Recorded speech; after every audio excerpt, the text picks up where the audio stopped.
It was a frightening incident outside the Capitol the other day with reports that a woman with a baby in her car had breached security there and followed by a high-speed chase. We had the all-too familiar spectacle of cable news kicking into high gear, and then came the mistakes.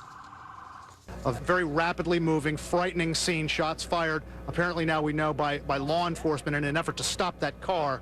And we did also find out from the Capitol Hill Police Chief that the suspect is in custody. This woman behind the wheel of this vehicle was shot and obviously now in custody. It's being described that she got out of the car and started firing.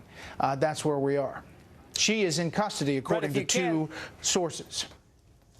As it turned out, of course, Miriam Carey did not have a gun, and she was not taken into custody. She was killed by police officers. And Lauren Ashburn, nobody's even talking about the media mistakes this time because they were somewhat less than after the Washington Navy Yard massacre and the Boston Marathon bombing. Very few people are talking about media mistakes. And I put a question out on Twitter. People don't care.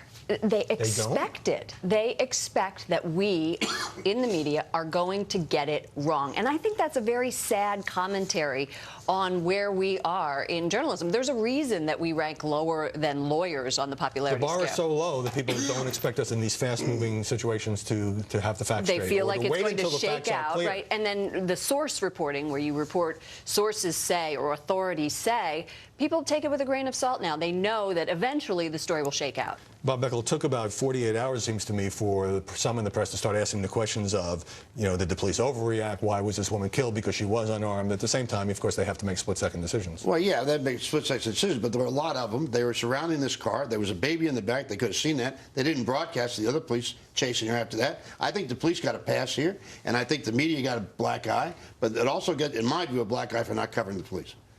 I think you're right that people don't expect them to get it right in the early going here, and they just say, oh well, I'll read it on Twitter later and we'll figure it out at some point. And I'm going to agree with Bob again and say that I do think some critical look at how the police acted, especially with the baby in the car. Everybody, of course, wants to give them their kudos for protecting folks, and they have to make split-second decisions. But we can still analyze that.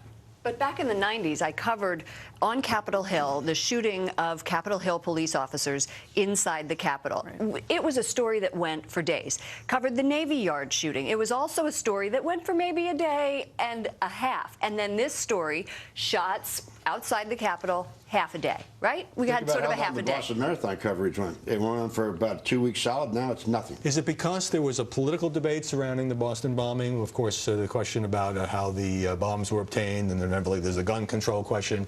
And here we just had what turned out to be a mentally disturbed woman who snapped, apparently. No, I don't think there were enough facts for the media to make mistakes on. I mean, in other words, it went on, it was finished, you move on to the next. This may not mark me as very old-fashioned, but I still feel like in these breaking news situations, if anchors and correspondents waited for confirmation, they would get fewer things wrong. She didn't have a gun, and she wasn't taken into custody. The confirmation from the Capitol Police didn't come until 6 o'clock at night, and this happened at 3. So what are people supposed to do between 3 and 6 except get... Right. They've got 24 hours of news to cover. Has anybody ever wondered, you know what this is? Who gets it first, right? That's the idea. Right. Who cares? Right. The public doesn't care if somebody got into 21 or 23 or whatever. But they do want it information quickly. I think it's only journalists who care who gets it first, unfortunately. And I got to say, CNN's Anderson Cooper did a very moving interview with 2 sisters of the woman who was killed on Friday night, and so kudos to him on that. Mary Catherine Ham and Bob Beckel agreeing, and Lauren Ashburn, we'll see you later. Thanks very much. After the break, we'll look at the reporting on how the government shutdown is actually affecting America. Has the impact been huge